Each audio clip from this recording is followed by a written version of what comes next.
Let us see this question. An unstable nucleus during decay gives 2 alpha particles, 1 beta particle and 1 gamma particle. The daughter nucleus developed has atomic number 69, mass number 172. What is the atomic number and mass number of the unstable parent nucleus? कितना simple question है. Suppose कहेंगे unstable parent nucleus का mass number A है, atomic number Z है. इसमें से क्या निकल गया? 2 ठो अल्फा पार्टिकल निकल गए. 2 अल्फा पार्टिकल का मास नंबर 4 है, एटॉमिक नंबर 2 है. और क्या निकल गए? 1 ठो बीटा पार्टिकल का मास नंबर 0 है, एटॉमिक नंबर -1 है. और क्या निकल गया? 1 गामा पार्टिकल का क्या हुआ? ना मास नंबर है ना एटॉमिक नंबर है.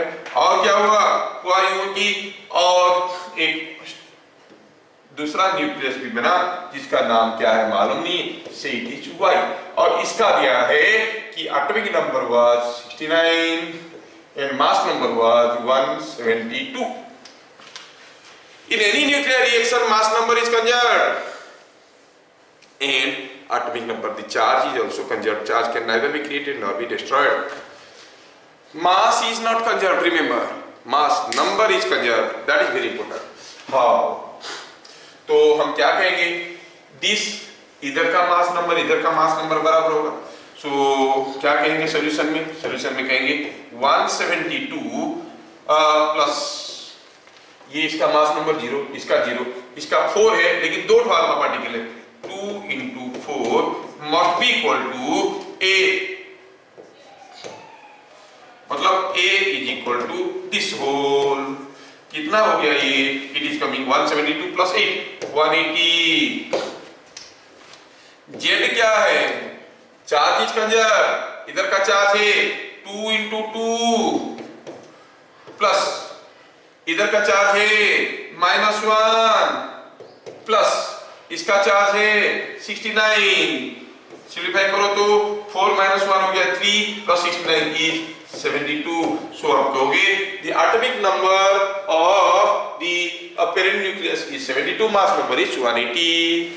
क्या मेरी बात सबको समझ में आया? Is it understood? Yes. How many alpha and beta particles are emitted when uranium 92-238 decays to plutonium 82-206? ठीक है, प्लम्बम 82-206 और लेड में ये कन्वर्ट हो जाएगा तो कितना होगा? तो कितना होगा? How many alpha and beta particles? Let n number of alpha particles and m number of beta particles are released. ठीक है, तो how many alpha and beta particles emitted when uranium 92-238 में से निकल गया n तो अल्फा पार्टिकल जिसका value है मास नंबर 4 और एटॉमिक नंबर है 2. और क्या निकल गया? m number of beta particle जिसका मास नंबर है 0, एटॉमिक नंबर -1. और क्या बन गया? ये लेड बन गया. लेड का मतलब ये 82 और 206. क्या हम n और m का वैल्यू निकाल सकते हैं? हाँ, हम कहेंगे कंजर्विंग मास नंबर. क्या मिला? Mass number. Conserving mass number आपको मिलेगा 238 is equal to n times 4 plus m times 0 plus 206. ये चीज समझ में आया? अगर ये चीज समझ में आया तो यहां से हमें m का वैल्यू मिल गया. सो क्या मिला? 10 10 10 10 10 m is equal to कितना हो गया भाई? ये हम तो m में n का वैल्यू निकालना चाहते हैं, सॉरी n का वैल्यू यहाँ से मिल गया। n कितना हो गया 206 गया तो 232, ये हो गया 32/4 इज 8। इसका मतलब 8 ठो अल्फा पार्टिकल निकल गया। We have understood 8 alpha particles are पर कितना टू बीटा पार्टिकल, मतलब m भी निकालना है। हाँ तो कंजर्विंग चार्ज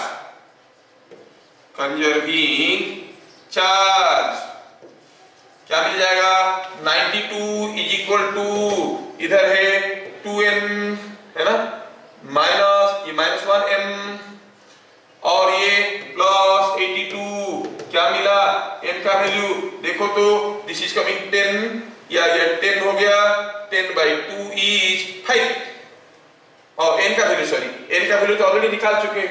n का वैल्यू कितना था 8 और 2 into 8 हो गया 16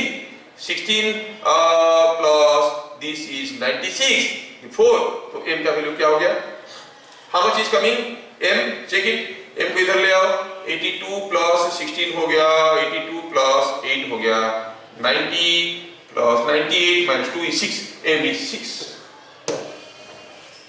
So this way you find that there are 6 number of unstable 6 number of beta particles emitted, ठीक है। Let us go for the next question. Next question क्या है इसमें, a uranium nucleus disintegrates giving rise to an alpha particle and a thorium nucleus। हाँ कोई uranium nucleus disintegrate कर गया, alpha particle और थोरियम न्यूक्लियस बना, can you call it A fission process. हुआ क्या है, कोई एक यूरेनियम न्यूक्लियस था, डिसइंटीग्रेट कर गया तो मिला एक ठो अल्फा पार्टिकल और एक ठो थोरियम मिला। अच्छा तो क्या हम इसको न्यूक्लियर फिशन कह सकते हैं?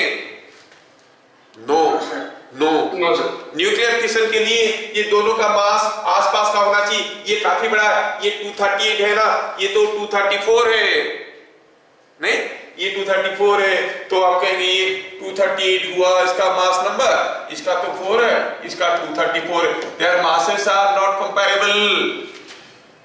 पहला as masses of alpha and thorium are not close to each other, not comparable to each other, therefore it is not a fission process। हाँ ठीक है। Bit number 2, if masses of uranium nucleus and thorium nucleus and alpha particle are given 238.0508 AMU, 234.043 AMU and 4.002 AMU, then comment whether the process is spontaneous or not, that is another thing, important thing। स्पोंटानियस है कि नहीं, कोई process स्पोंटानियस है कि नहीं, board के question है, ध्यान रखना, ठीक है। तो क्या दिया है, यूरेनियम न्यूक्लियस का मास है 238.0508, लिख देता हूं थोड़ा, मेरे को याद नहीं रहेगा।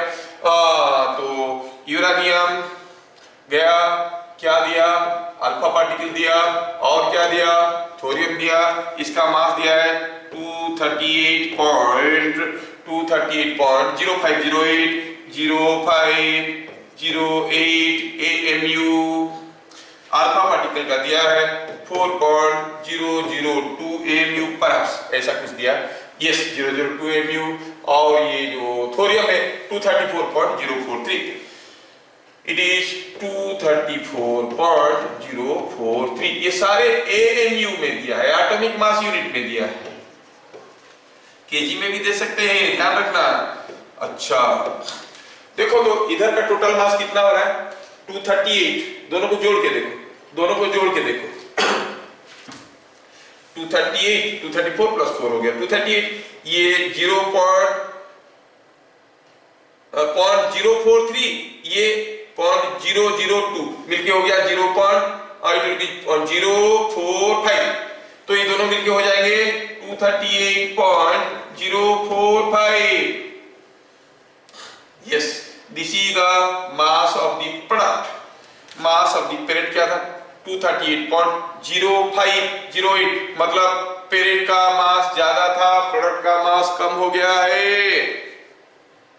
पक्का कुछ एनर्जी रिलीज हुआ होगा. The mass defect is there. कुछ एनर्जी तो पक्का रिलीज हो गया है. अगर कुछ एनर्जी रिलीज हो गया है तो इसको, ये प्रोसेस को करने के लिए बाहर से कोई एनर्जी की जरूरत नहीं है, वो खुद ही टूटता है और कुछ एनर्जी रिलीज करता है. So process is spontaneous. अगर किसी एक रिएक्शन में हीट जनरेट होता है, एक्सोथर्मिक है, तो हम उसको कहेंगे ये स्पॉन्टेनियस प्रोसेस है. कोई एक प्रोसेस में अगर हीट की जरूरत पड़ता है, हीट को अब्सॉर्ब करता है, हीट नहीं मिलेगा तो कैसे करेगा? सो ये स्पॉन्टेनियस नहीं है. समझ में आया क्या? तो कोई एक न्यूक्लियर रिएक्शन में हीट अगर रिलीज होता है तो हम कहेंगे ये स्पॉन्टेनियस प्रोसेस है. क्या लिखेंगे? लिखेंगे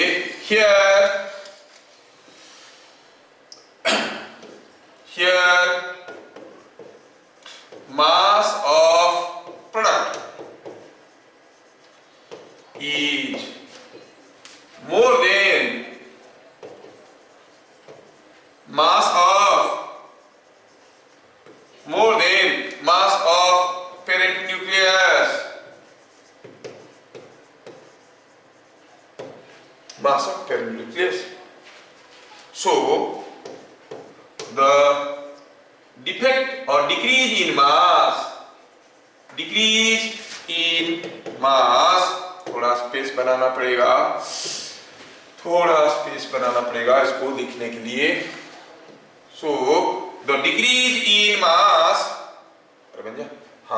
decrease in mass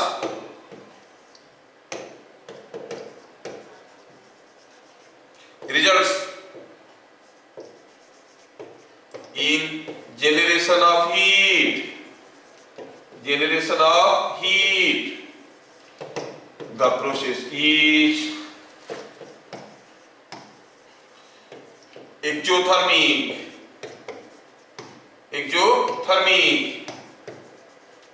Hence spontaneous. क्योंकि उसको ब्रेक करने के लिए, डिसइंटीग्रेट करने के लिए बाहर से कोई हीट देने की जरूरत नहीं है. एंडोथर्मिक प्रोसेस होता, कुछ हीट लेके खा पी के फिर एक्सप्लोड करता. ये तो एक्सप्लोड भी कर रहा है और हीट भी दे रहा है, तो खुद ही कर लेगा, उसको बाहर की कोई हेल्प की जरूरत नहीं है. Exothermic processes are spontaneous processes. क्या बातें समझ में आ रहा है? Yes. Exothermic processes are spontaneous processes. Endothermic processes are not spontaneous. हाँ ठीक है. फिर क्या पूछा? फिर पूछा है if the process is spontaneous then what is the heat generated? heat generated.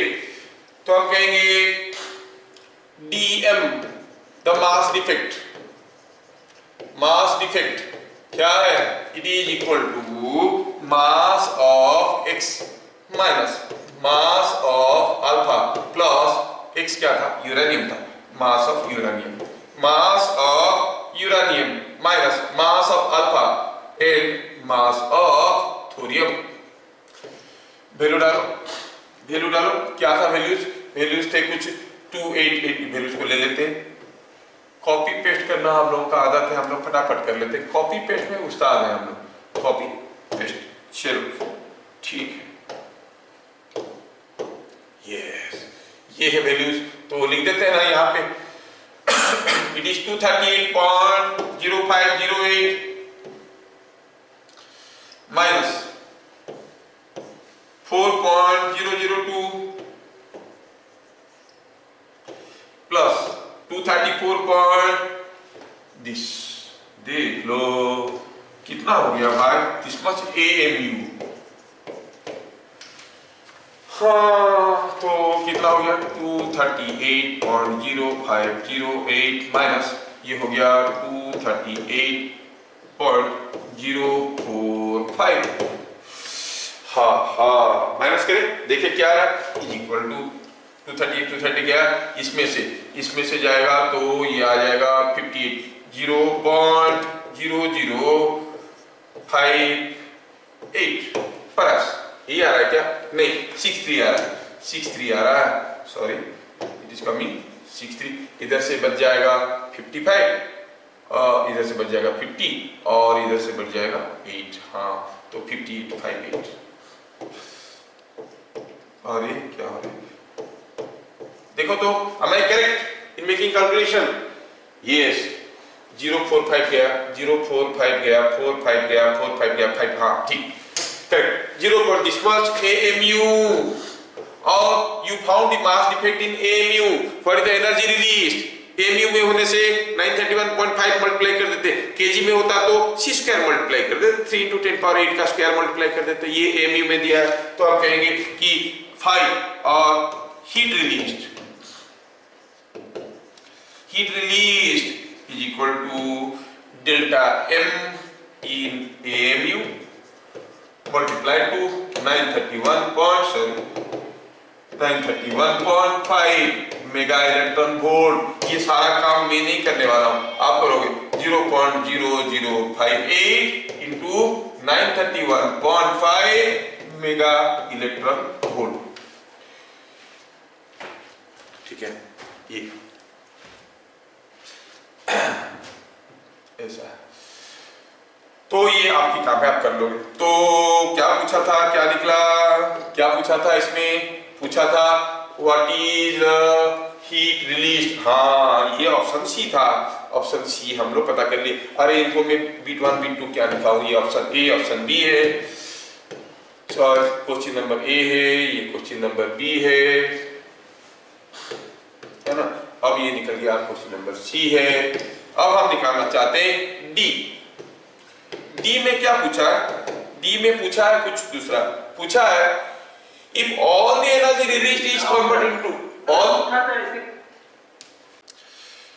पूछा है if all the energy released is converted into kinetic energy of particles then, ये देन नहीं ये देन है यार, ये कोई प्रिंटिंग मिस्टेक है। Then what is kinetic energy of alpha particle.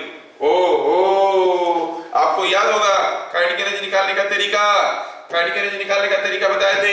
Kinetic energy of alpha particle कैसे निकलेगा, आप कहोगे ऑप्शन बी में फॉर्मूला दिया था मैं, kinetic energy of alpha particle is equal to mass of thorium into heat generated by mass of thorium plus mass of alpha particle. ये सारा आपको फॉर्मूला मालूम है, वैल्यू डालो, आंसर निकालो। अब सारा काम मेरे से मत करवाओ यार, ये छोटे छोटे कैलकुलेशंस। और वैसे भी मैं मेथड्स में उतना ज्यादा स्ट्रांग नहीं हूं कि आपको ज्यादा मदद करूं, आपको इसमें वैल्यू डालना है, सारा वैल्यू तो दिया गया है, all things are given and you have to simplify and calculate. Is that understood? क्या आप इसमें से kinetic energy of alpha particle निकाल सकते हो? हाँ, can you get it now? Yes, kinetic energy of alpha particle आप निकाल सकते हो। चलिए अगला क्वेश्चन देखते हैं। ये सब वैल्यू क्या हुआ ना, मास of thorium, mass of thorium, mass of alpha particle 5, सब कुछ तो हम लोग निकाल चुके हैं, 5 तो यहाँ पे निकाल चुके हैं। और ये जो काइनेटिक एनर्जी पूछने वाली बात हुआ ना, ये जेई की बात, जेई वालों के लिए चाहिए, ये बोर्ड वाले नहीं पूछेंगे। ये आप सोच लो कि जेई वालों के लिए चाहिए, बोर्ड वाले नहीं पूछेंगे, आप इसको भूल सकते हो। ये formula is not important from board point of view. Next question में हम देखना चाहेंगे कि क्या a sample of unstable substance has 100 nuclei at t is equal to 0, at t is equal to 1 second only 90 unstable nuclei were found to be present. What will be the number of unstable nuclei at t is equal to 2 seconds? wow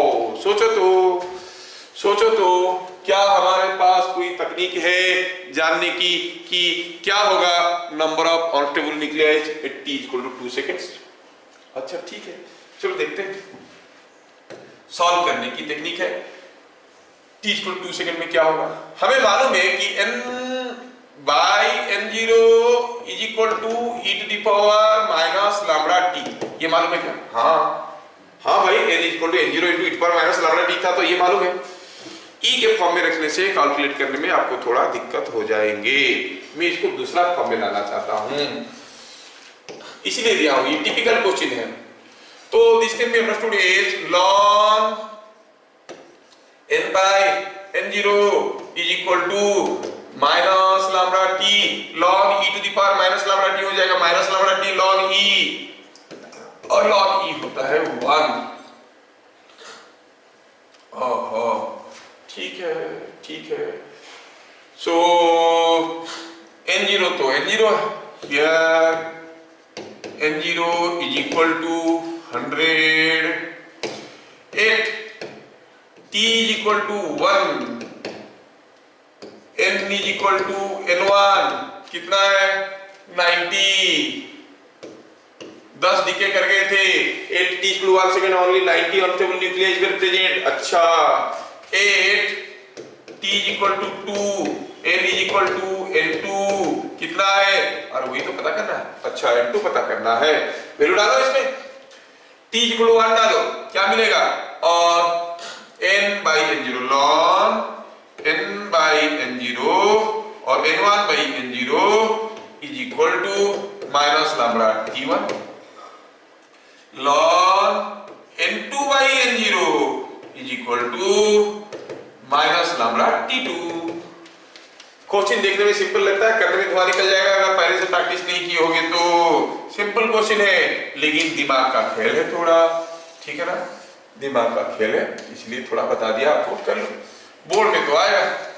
अब ये दोनों equation हम कर ली, n1 by n0 is equal to minus lambda t1, n2 by n0 is equal to minus lambda t2। हाँ ये सब value मालूम है, n1 मालूम है, t1 मालूम है, n2 पता करना है, t2 मालूम है, t2 2 सेकंड से। हाँ चलो दोनों को डिवाइड कर देते हैं, डिवाइड कर देंगे तो क्या मिल जाएगा, डिवाइड कर देंगे, ये n1 by n0 हो गया, n1 by n0 हो गया, और 90 by 100 ये हो गया कितना, ये हो गया आपका n2 by 100। ठीक है रखेंगे, चलो हम वैल्यू डाल देते हैं, कहाँ पे बताओ, डिवाइड कर देते हैं, लेट अस डिवाइड कर देंगे तो शायद हमें कुछ आसान सा चीजें मिल जाएगी।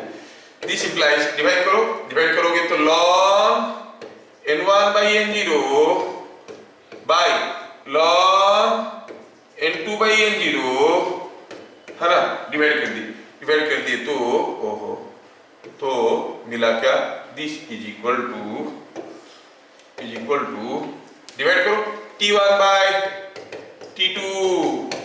हाँ एक 1 है एक 2 है, ये 1/2 हो गया, 1/2 हो गया ना, तो आप कहोगे कितना, n1 by sorry ln n1 by n0, और इसको सीधा लिख देता ना 1/2 खत्म।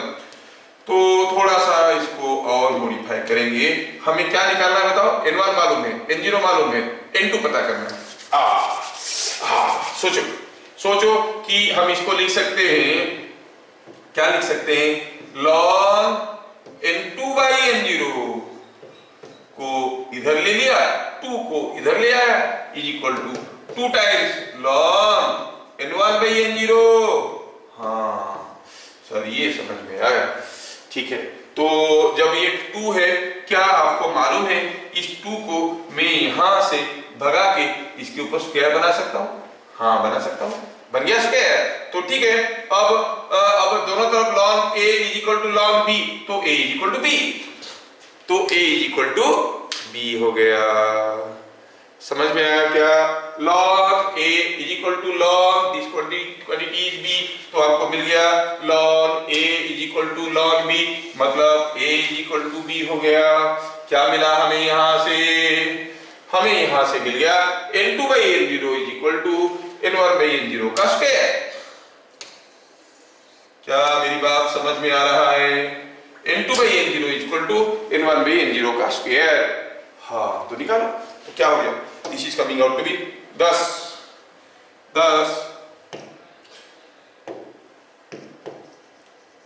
n2 by n0 is equal to n1 by n0 का स्क्वायर। वैल्यू डाले तो n2 is coming out to be n1 90, n0 100 का स्क्वायर into 100 कितना हुआ, ऊपर हुआ 8100, एक 100 ही खा गया, बाकी आया 100, तो it is 81, it will be 81। तो पता चला कि एक सेकेंड में अगर 100 से 90 हो गया, दूसरा सेकेंड में 100 से कितना हो जाएगा, 81 हो जाएगा। रेडी, 2 सेकेंड के बाद ये 100 से घट के 81 हो जाएगा। I hope I have explained you this question properly and you have understood. Next question, if the number of unstable nuclei decreases from 8000 to 1000 in 9 days, number of unstable nuclei decreases, number of unstable nuclei decreases, let half life is t, half life is t, ठीक है, half life कितना है पता करना है। तो ये जो कोचिंग को अगर हम ध्यान से देखेंगे, ये 8000 से 1000 हुआ है। So after one half life, after one half life 8000 will reduce to 4000.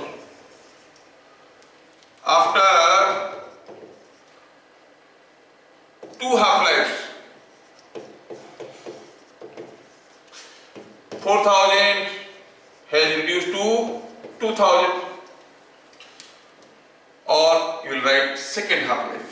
I will write second half life, तो ज्यादा ग्रामेटिकली करेक्ट रहेगा। सेकेंड हाफ लाइफ आफ्टर, ये पहला वाला क्या था, फर्स्ट हाफ लाइफ, ये सेकेंड हाफ लाइफ के बाद इट हैज बिकम 4002। क्या है ये, अनस्टेबल न्यूक्लियस, ठीक है। ये n का वैल्यू क्या हो गया है, 4000 से 2000 हो गया है। आफ्टर थर्ड हाफ लाइफ, थोड़ा ध्यान से देखोगे तो ये क्या हो जाएगा, 2000 विल रिड्यूस टू हाफ, कितना, 1000। ओहो, मतलब 8000 से 1000 होने के लिए 3 हाफ लाइफ चाहिए।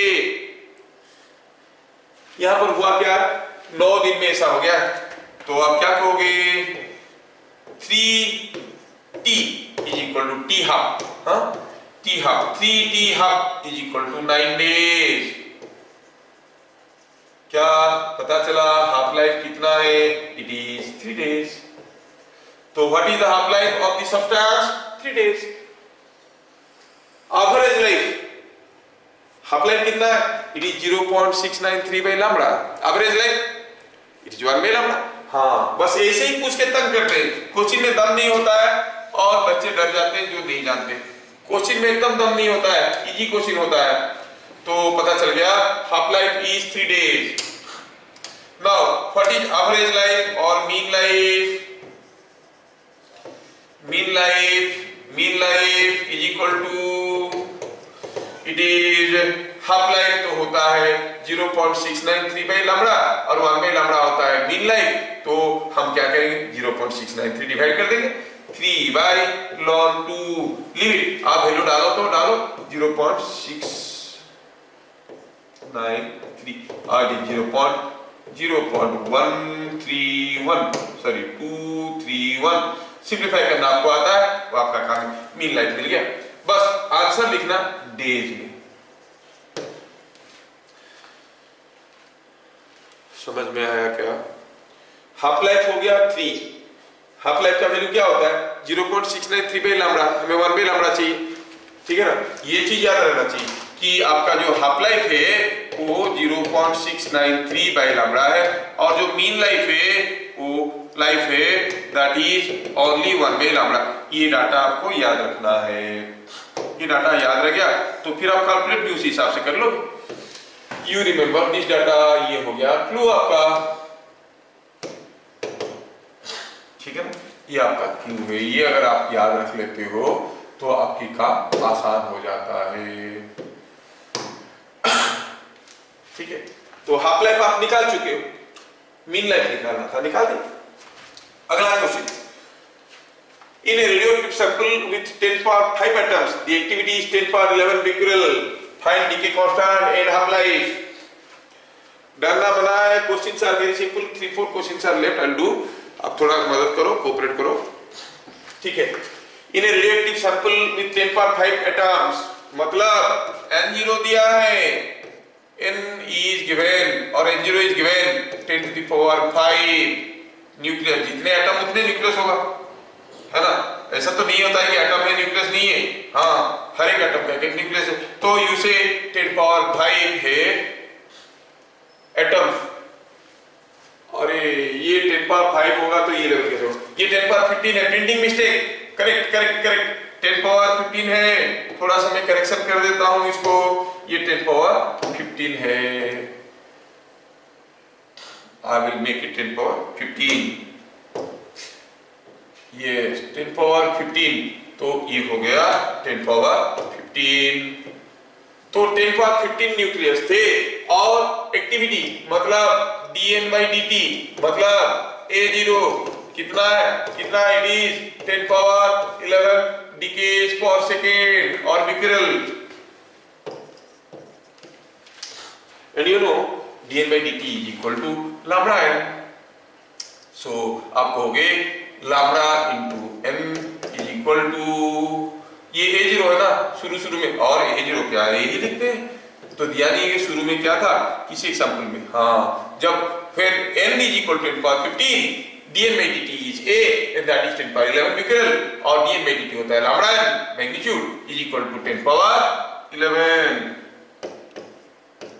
तो क्या लैम्डा का वैल्यू मिल गया, हाँ 10 पावर 11 बाई n को नीचे ले आओ 10 पावर 15, ये क्या दिया है becquerel मतलब डिकेज पर सेकेंड, तो मतलब इसका आंसर क्या आएगा second inverse, it is 10 to the power -4 second inverse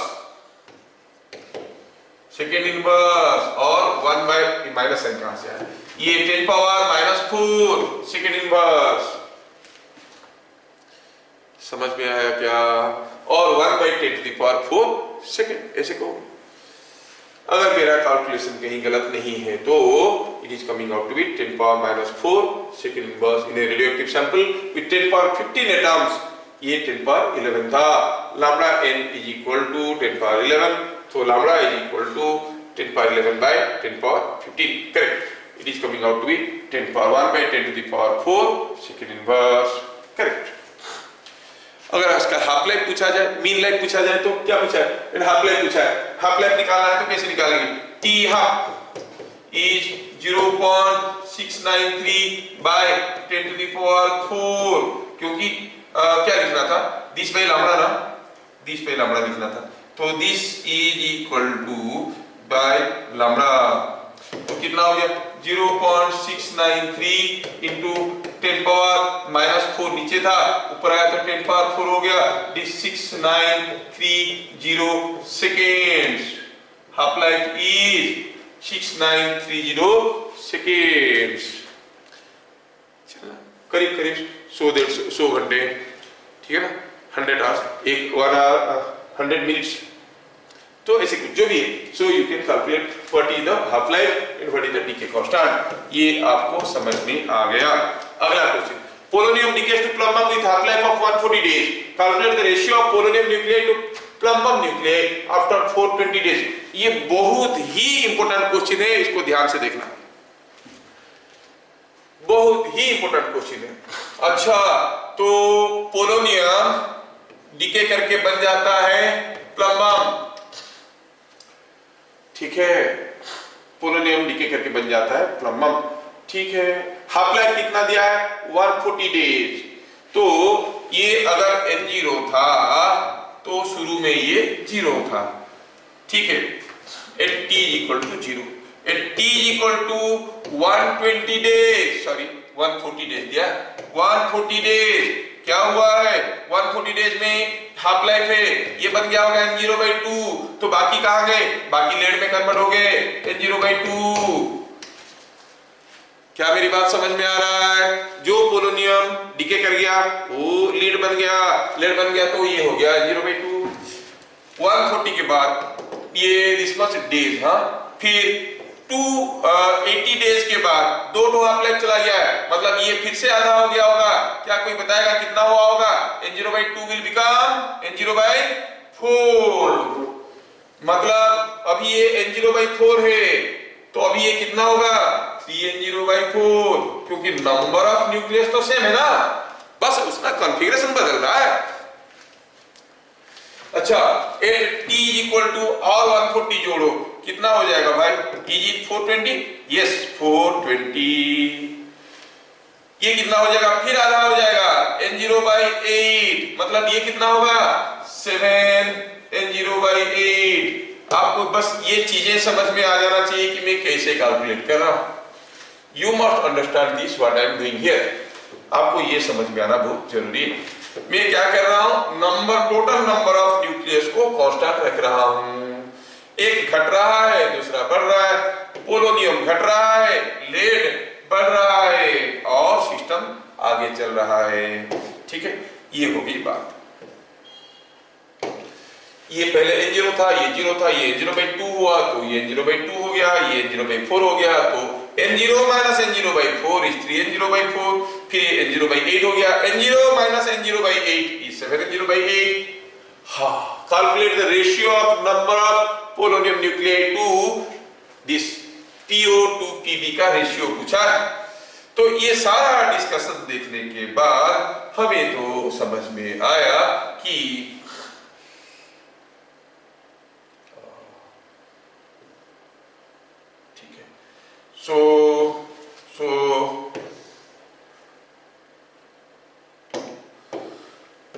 So after 420 days, ratio of polonium to plumbum is equal to n0/8 divided by 7n0/8 is equal to 1/7.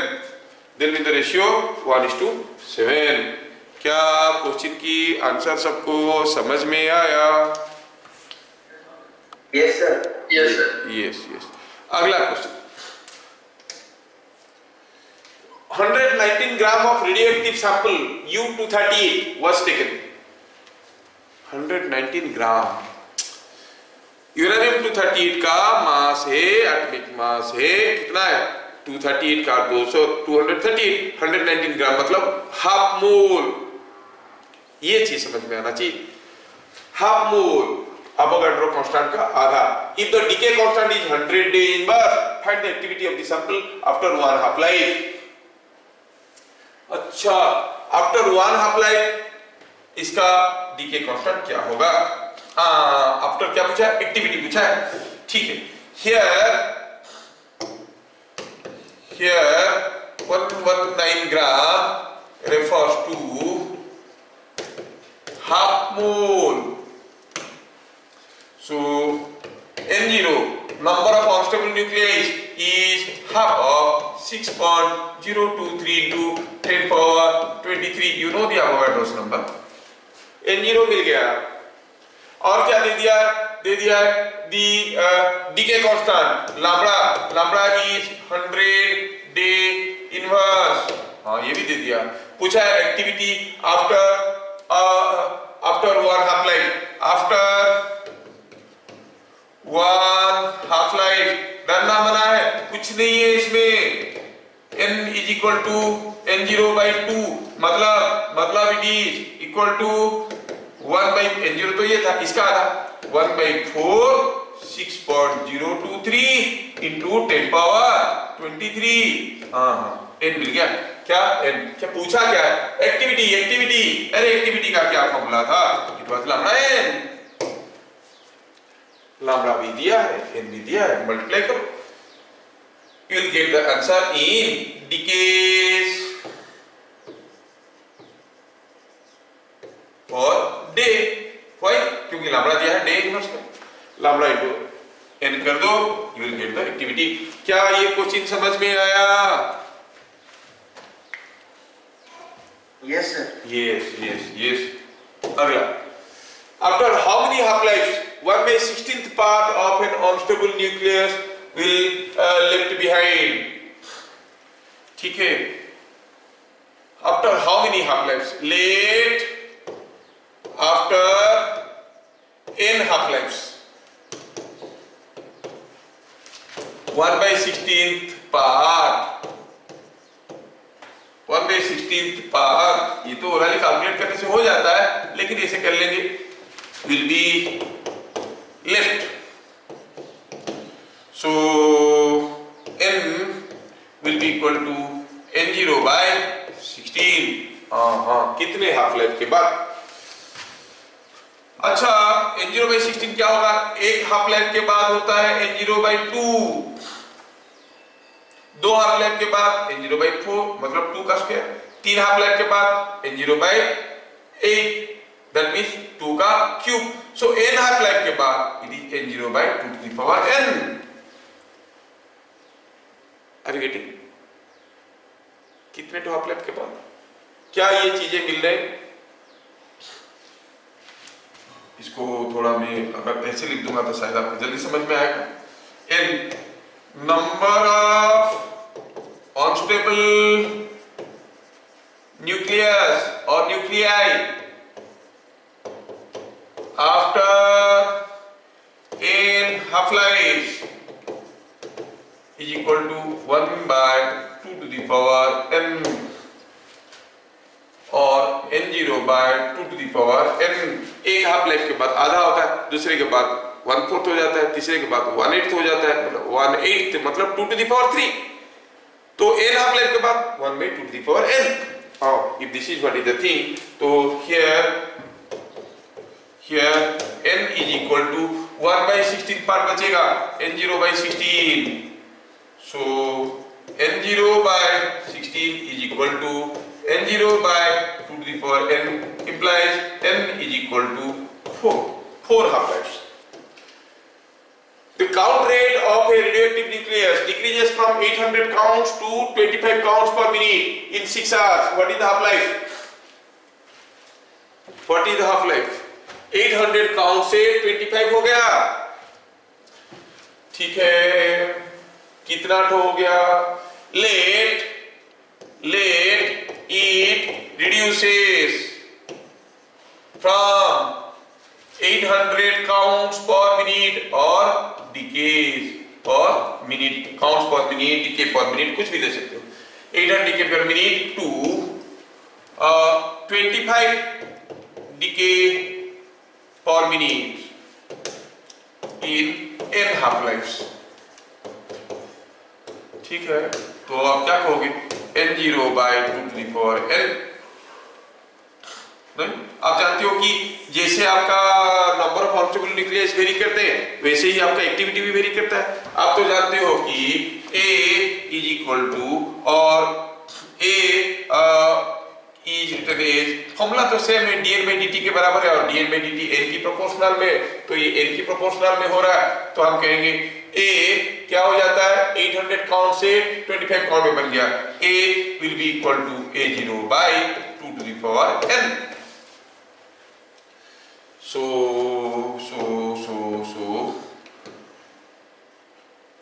after n half lives, थोड़ा यहाँ पे आपको confusing लग सकता है, मैं दोबारा explain कर देता हूँ। Half lives, n half lives, आप जानते हो कि n का वेरिएशन और a का वेरिएशन बराबर है। कैसे सर? a तो dn/dt है, ये तो n है। अरे हाँ, dn/dt is proportional to n, दोनों का वेरिएशन बराबर है। जितने समय में n आधा हो जाता है उतने समय में a भी आधा हो जाता है, a भी आधा हो जाता है। n का इक्वेशन है n = n0 × e⁻ λt, a का इक्वेशन है a = a0 × e⁻ λt। Relations are same, जैसे उसके लिए सोचते थे वैसे ही सोचना है आपको। तो क्या मिल गया? After n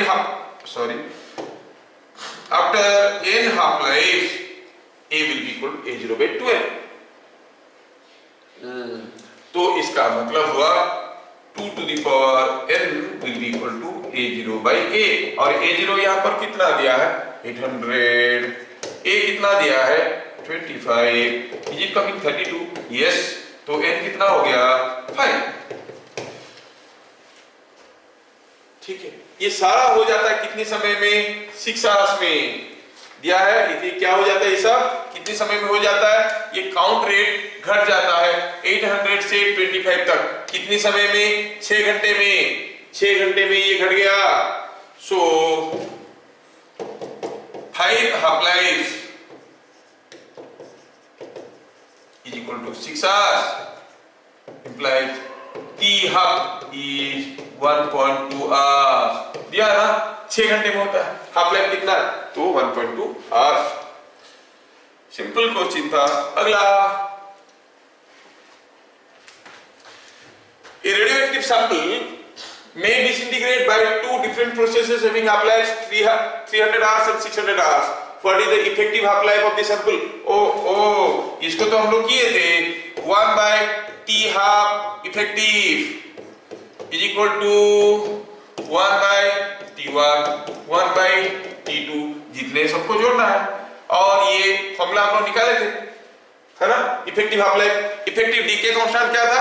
lambda 1 plus lambda 2 plus lambda 3 and so on. Effective half life निकालने का तरीका क्या था? 1 by T half is equal to 1 by T1 plus 1 by T2। जिनको याद नहीं आ रहा है वो थ्योरी को देख लेना। प्रोबेबिलिटी निकाल के हम लोग ये फॉर्मूला को डिराइव किए हैं, पक्का देख लो प्रीवियस वीडियो में। तो ये 1 by T1 है, 1 by T1 is 1 by 300 plus 1 by 600 is equal to 1 by T half का इफेक्टिव वैल्यू। इसका मतलब T half का इफेक्टिव वैल्यू इज 200। इसको सिंपलीफाई करो, कितना आ रहा है ये? 300 by 9 is 200 hours। So half life of the sample is 200 hours। क्या मेरी बात समझ में आ रहा है? हाँ, Yes sir। yes। Next, a carbon specimen contains 1 by 15th part of C14 as compared to C14 component of a living matter। If half life of carbon is 5600 years, find the approximate age of the specimen। Sir ऐसा तो question कर रहा है, अभी थोड़ी देर पहले 16 किए थे, 1 by 32 किए थे। हाँ, वहां पर क्या हो रहा था? It was in multiple of half life. ये 15th पार्ट हो गया ना, ये मल्टीपल ऑफ हाफ लाइफ नहीं होगा। 1 by 16 होता तो हम कहते कि हाँ मल्टीपल ऑफ हाफ लाइफ है। ये 15th हो गया। 1 by 15 is not 2 to the power n को अगर हम 15 करेंगे तो वैल्यू नहीं मिलने वाला, n का वैल्यू नहीं मिलने वाला। तो क्या करेंगे? जनरल प्रोसेस में करेंगे, इन टर्म्स ऑफ टाइम हम लोग करेंगे। क्या दिया है यहाँ पर? दिया है कि n is equal to n0 by 15, 1 by 15 part of C14 मिलता है। अच्छा, हाफ लाइफ भी दे दिया है। हाफ लाइफ दिया है T हाफ, दिया है 5600 years। ठीक है, एज पूछा है, what is the age? Age पूछा, ठीक है। तो हम कहेंगे कि ये 5600 years हुआ। तो क्या इसमें से हम लैम्डा निकाल सकते हैं? हाँ, क्यों नहीं निकाल सकते? 0.693 by lambda is equal to this. तो हम कहेंगे lambda is equal to 0.693 by 5600 years inverse. ठीक है, मैं कैलकुलेट नहीं कर रहा हूं, आप लोग करोगे, मैं तो लिख रहा हूं सारा चीज। क्या पूछा है? लैम्डा मिल गया। पूछा है वो स्पेसिमेन, कहीं एक स्पेसिमेन मिला, उसमें पता चला जब कोई जिंदा होता है, लिविंग स्पेसिमेन होता है, उसमें जितना C14 कंटेंट होते हैं, अब उसमें 1 by 15th पार्ट है, मतलब काफी पुराना हो गया होगा। और C14 वाले न्यूक्लियाई जो है डिसइंटीग्रेट कर गए होंगे। ठीक है, C14 वाले क्यों डिसइंटीग्रेट कर जाते हैं? क्योंकि C14 का जो है ये है 6 एटॉमिक नंबर, मास नंबर 14 हो गया। तो 14 by 6 is not equal to 1:1, और ये 20 से कम है तो ये 1:1 होने से स्टेबल होता, ये अनस्टेबल हो गया। हाँ, ये समझ में आ रहा है? ठीक है, कार्बन डेटिंग इसको कहते हैं, कार्बन डेटिंग। ठीक है, तो अब हुआ ये है कि हमें मालूम है कि n अगर निकालेंगे it is n0 e⁻ lambda t। हमें क्या पूछा है कि n का वैल्यू जब तक n0 by 15 हो गया होगा तब तक t कितना होगा? when n is equal to n0 by 15 find t। ये है हमारा क्वेश्चन, ये है हमारा क्वेश्चन। चलो वैल्यू डाल दो ना, सिंपलीफाई कर देते हैं। इसको n0 by 15 कर दो तो क्या हो गया देखो तो, पुटिंग इन दिस इक्वेशन थोड़ा कैलकुलेशन भी दिखा देते हैं, अदरवाइज यू मे फील कि सर कर नहीं रहे, हमसे करवा रहे हैं, थोड़ा सा कर लेते हैं इसको, ठीक है। चलिए अब देखते हैं, वैल्यू डालो यहाँ पे, ये मिल गया आपको n0/15 is equal to n0 e to the power minus lambda t। थोड़ा सिंप्लीफाई करें तो सिंप्लीफाई करें तो ये हो गया 1/15, 1/15 equal to minus lambda t, 15 को ऊपर ले लो मिलेगा 15 is equal to e to the power lambda t। और हम क्या करेंगे, take ln 15 is equal to lambda t ln e होता है 1, और हमें क्या पता करना था, t कितना हो गया, t is ln 15 by lambda तो निकाल चुके हैं, डाल put it here, get the value of this। और लैम्बडा 15 का ln 15 का वैल्यू भी क्वेश्चन में दिया हुआ है 2.7, आप चाहो तो डाल सकते हो। So this way you can calculate the value of the age of the specimen। अगला question, what is more unstable, 235 uranium 92 235 और 92 238। न्यूट्रॉन टू प्रोटॉन रेशियो किस में ज्यादा दिखेगा, देखोगे इसमें ज्यादा दिखेगा, ये 1.6 से ज्यादा हो जाएगा तो this is unstable. Neutron to proton ratio of 92 to 38 is more, so it is unstable। ठीक है, इतना तो जानकारी होना चाहिए, ठीक है। न्यूट्रॉन टू प्रोटॉन रेशियो इसका ज्यादा हो जाता है, निकाल के देखो कितना आ रहा है, you can calculate and see. 92 to 38 का यूरेनियम का रेशियो कितना आ रहा है, निकाल के देखो, you will get the satisfactory answer. जब ये 1.6 से ज्यादा हो जाता है तो अनस्टेबल हो जाता है, तो ये आप निकाल के देखो, it is looking unstable. Number 14, at certain temperature rate of disintegration of certain amount of radioactive substance is k, if temperature is doubled what will happen to the rate of disintegration। अरे ये हमको बेवकूफ बना रहा है क्या, rate of disintegration is independent of surrounding temperature and pressure. Temperature ज्यादा कर दोगे रेट ऑफ डिसइंटीग्रेशन अफेक्टेड होगा क्या, नहीं होगा। लॉ ऑफ रेडियोएक्टिविटी कहता है कि rate of disintegration, rate of decay is independent of surrounding temperature and pressure. तो क्या लिखेंगे rate of disintegration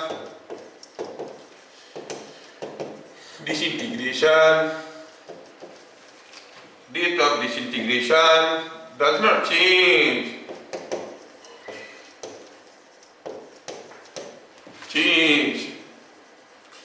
with temperature and pressure। तो जो था वही रहेगा, ठीक है। और यहाँ पे आज की क्लास की समाप्ति हो जाता है, फिर मिलेंगे अगले क्लास, तब तक के लिए जय हिंद।